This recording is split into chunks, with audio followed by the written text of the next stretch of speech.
Hello student, क्या हाल चाल। I hope बढ़िया होंगे और ज़बरदस्त तरीके से अपनी तैयारी कर रहे होंगे। आज का जो टॉपिक है उन स्टूडेंट के लिए है जो अपना वाइवा देने के लिए जा रहे हैं और जो परेशान है कि वाइवा में क्या पूछा जाएगा, क्या कैसे क्या करना है, क्या नहीं करना है। तो ये सब आज के इस वीडियो को देखने के बाद आपको बिल्कुल क्लियर हो जाएगा। ठीक है, चलिए सबसे पहले तो स्टार्ट करते हैं कि जो भी स्टूडेंट क्लास 12th में है और चाहे वो मैथ से है या बायोलॉजी से है, ठीक है। अगर वो मैथ से है तो उसका 2 प्रैक्टिकल होगा, फिजिक्स और केमिस्ट्री का, ठीक है। अगर वो काहे से है, अगर वो मैथ से है, ठीक है, अगर वो मैथ्स लिए हुए है, ठीक है, तो उसके पास उसका 2 प्रैक्टिकल होगा। एक तो होगा उसका फिजिक्स का और दूसरा होगा केमिस्ट्री का। लेकिन अगर कोई भी स्टूडेंट जो है वो बायो लिए है तो उसका 3 होगा, फिजिक्स होगा, केमिस्ट्री होगा और बायोलॉजी होगा। और ये जो तुम्हारा प्रैक्टिकल होगा इसमें सभी में ये कितने कितने नंबर का होगा, 30 नंबर का होगा। 30 का ये होगा, 30 का ये होगा, 30 का ये होगा और 30 का ये होगा। 30 नंबर का प्रैक्टिकल होगा, जिसमें 15 नंबर आपको विद्यालय के द्वारा दिए जाएंगे और बचे 15 नंबर जो एग्जामिनर आएगा, बाह्य परीक्षक जिसको बोलते हैं, उसके थ्रू आपको 15 नंबर दिए जाएंगे। तो सबसे पहले क्या करना है कि कक्षा 12 के जो भी छात्र हैं उनके लिए फिजिक्स में, केमिस्ट्री में और बायोलॉजी में सबसे मेनली बात कि जैसे मान लीजिए आपका फिजिक्स का आपका अगर वाइवा है तो आपके पास 3 चीज़ें अवेलेबल होनी चाहिए। एक तो क्या कि सबसे पहले तो आपके पास चार्ट होना चाहिए और फिर उसके बाद आपके पास क्या होनी चाहिए, फाइल होनी चाहिए और आप अपनी फुल ड्रेस में होने चाहिए। ड्रेस भी मस्ट है, ठीक है। आपके पास क्या होनी चाहिए, फाइल होनी चाहिए और चार्ट। इसमें ये सबसे ज़्यादा इंपॉर्टेंट है चार्ट।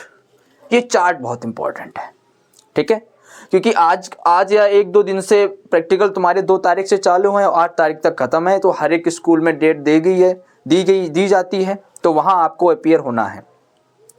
जब आपका एग्जामिनर आ जाता है तो वो क्या करेगा, सबसे पहले आपको बुलाएगा, आपको विदिन ड्रेस में आना है और अपने चार्ट को ओपन करना है। वो आपसे बोलेगा चार्ट, या अगर उसके पास समय नहीं है तो वो 5-5 के ग्रुप बनाएगा, बोलेगा 5-5 लोग आइए। तो ऐसी स्थिति में क्या हो जाएगा, 5 को इकट्ठा कर लेगा। फिर आपसे ये बोलेगा बताइए क्या क्या बनाया, क्या क्या नहीं बनाया है। एक चीज़ और ध्यान में रखें कि जो चार्ट में वही टॉपिक बनाएं, चार्ट में जो टॉपिक है वही बनाएं जो सिलेबस में है।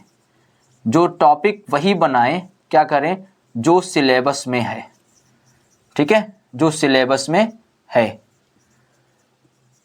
और इसके लिए मैंने वीडियो बना के रखा हुआ था, उसमें मैंने आपको बताया था कि आपको क्या सुटेबल टॉपिक लेना है जिससे कि आपको वाइवा में या प्रैक्टिकल में आपके 30 में 30 नंबर आपको मिल सके।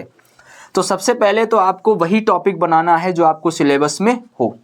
दूसरा कि चार्ट में जो भी आपने टॉपिक बनाया है उसको आपको बहुत अच्छी तरीके से पता होना चाहिए।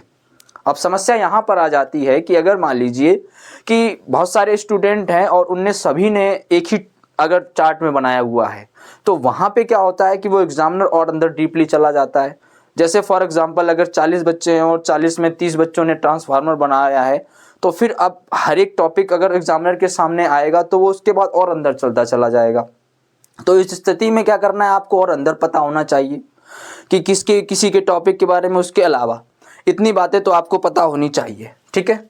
मुख्य तथ्य ये है कि जो आपने चार्ट में बनाया वो तो आपको पता हो, साथ ही साथ में 1-2 बातें, है ना, 1-2 बातें अदर जानकारी हो, 1-2 बातें या परिभाषाएं, 1-2 परिभाषा और याद हो,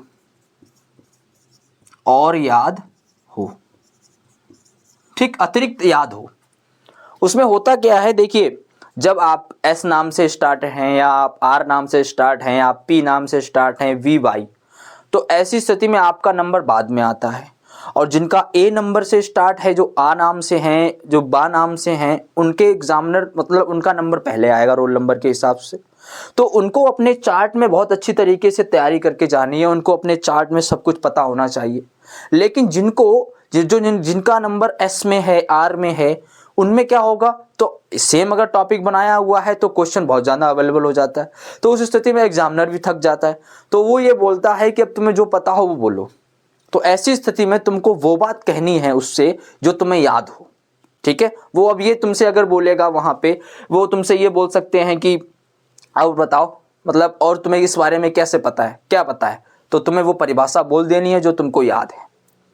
दूसरा, बहुत ही हम्बल रिक्वेस्ट में आपको उससे बोलना है, बिल्कुल भी अकड़ना नहीं है, और ना उसका जब प्रश्न खत्म हो जाए उसके बाद आपको जवाब देना है, ठीक है। दूसरी बात, सबसे इंपॉर्टेंट बात जो है क्या है कि मौन नहीं रहना है, मौन नहीं रहना है, ठीक है। मौन नहीं रहना है। मौन का मतलब क्या, अब ये नहीं मतलब कि बोलते रह जाओ, नहीं।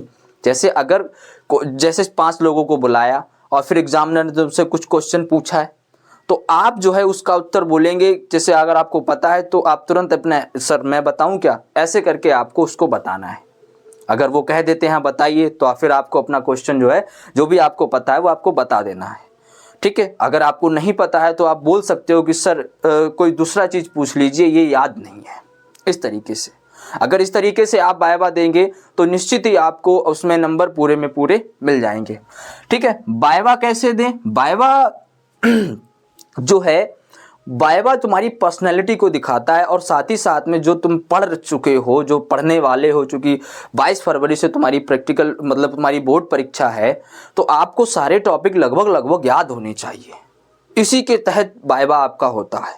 ड्रेस में जाना चाहिए, साफ सुथरे होने चाहिए, और साथ ही साथ में जो आपने चार्ट में बनाया है वो आपको तैयार होना चाहिए, बिल्कुल विद इन कंसेप्ट, क्लियर तरीके से।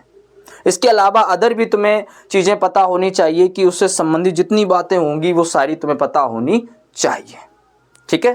तो आई होप ये जानकारी आपको पसंद आई है। अगर पसंद आई है तो लाइक कर देंगे और बहुत अच्छी तरीके से अपनी प्रैक्टिकल परीक्षा को देंगे, ठीक है। मिलते हैं नेक्स्ट वीडियो में। जय हिंद।